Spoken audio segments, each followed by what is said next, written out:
newer travel trailers, we're going to have a battery disconnect switch. It's usually going to look like this. It'll be a small keyway that'll go in the recess, and it'll be a quarter turn fastener. So once we feel it click into place, that means our disconnect will be on, which will allow 12 volt power from our battery up front to go inside the coach.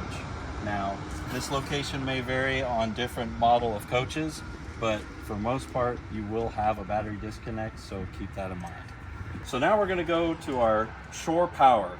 Most of these units are going to be 30 amp twist lock power cords. If you'll see, we've got one spade with an elbow on it. If we open up our lid here, our bottom spade will have that elbow. So all we're going to want to do is match that up, insert, and quarter turn. We've got a locking collar here that will lock down our 30 amp cord. So that way, if anybody bumps it, it's not going to come unplugged. We also have our male end that will go to our shore power supply.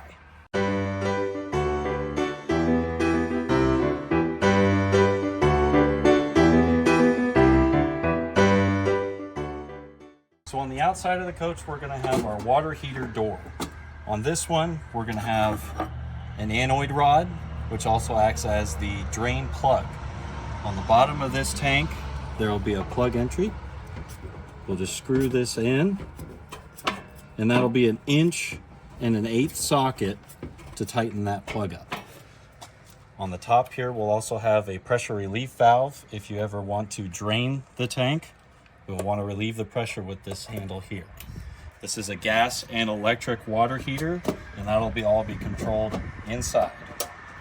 On this coach, we've got our main display panel here. This will have our water heater controls. If you see on the bottom, it'll be LP gas, or we can run this water heater on electric.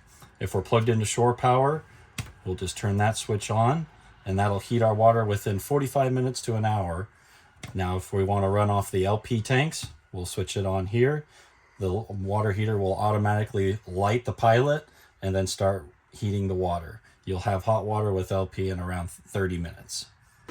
Now, in some coaches, we will have an on-demand water heater set up. The way we'll want to run this system, we've got an on-off switch on the outside.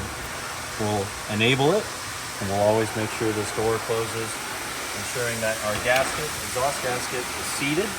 Now, inside the coach, we're going to have our display for our on-demand water heater. So we'll keep our power button on.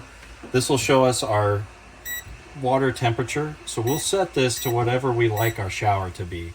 So, maybe some people like it at, 105, maybe 113, 114 or so. I always try to set these on-demand water heaters to the temperature you like for your shower, so you only have to turn on the hot side faucet in the shower. Now, if you're going to be doing your dishes, anything like that where we want good hot water to disinfect, go ahead and turn this thing up to 120 degrees, just like a residential water heater, and run it that way.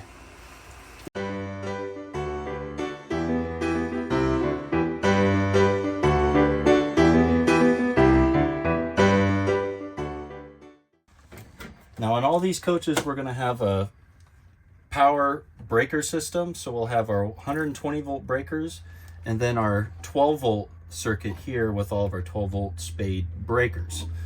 Now, if we're running this coach like the air conditioner or the water heater on electric, if we're running both of those at the same time and we turn on the microwave, there is a possibility we can pop one of these breakers. If that were to happen, you'll notice the AC turned off or the water heater stopped running. All we have to do is come in here, open the panel, and if you see one of these breakers down, that means it is tripped. What we'll want to do is pull that back up, and we'll just watch running things at the same time. Same thing on our 12 volt side. If we're running, let's say, the awning, and if your coach has a slide out, if we're running those at the same time, there is a possibility we can pop a 12 volt breaker. We'll just want to keep an eye on that. On most of these coaches, on the 12 volt side, if we do blow a breaker, there will be a red LED indicator light next to the fuse that is blown.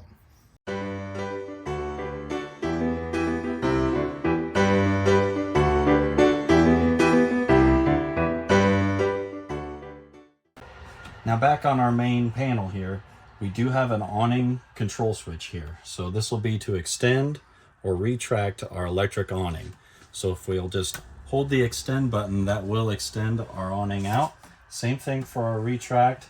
We'll retract it in until we hear it fully collapse against the coach.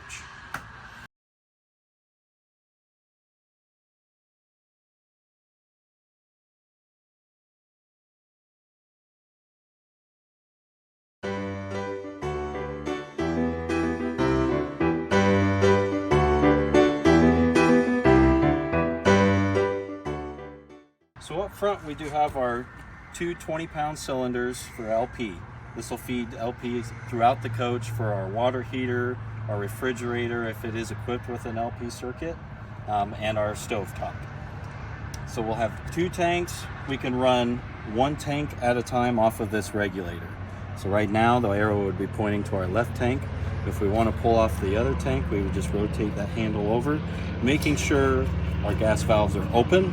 Now if we ever run out of LP, all we need to do is to change the tank. Is we've got a large wing nut here. We'll loosen this off. We don't have to remove it completely. Lift up on our handle, make sure our gas valve is off, remove the pigtail. This way we can remove the tank, replace with a new one, and then just tighten back down our wing nut and re-secure our pigtail.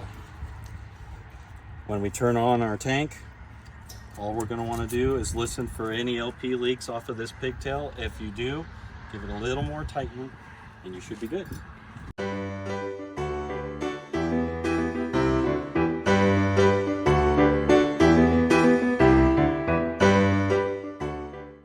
All right, so in most coaches, we're going to have a sound bar set up just like this. Main thing to know, power button in the center as always. We'll hold that on, turn it on. Now, on most of them, we're going to have 2 zones. Zone 1 is going to be the soundbar itself. Zone 2 will be outdoor speakers.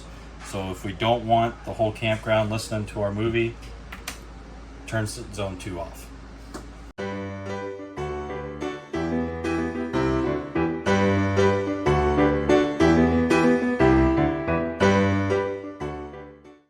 So now for the thermostat inside the coach, most of them are going to have a Furrion set up just like this.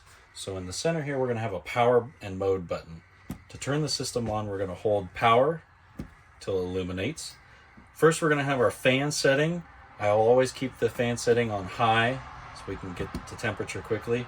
The dry mode is just going to be fan only for the AC system. Now, if we hit this again, we're going to go up to cool. That'll be for our AC.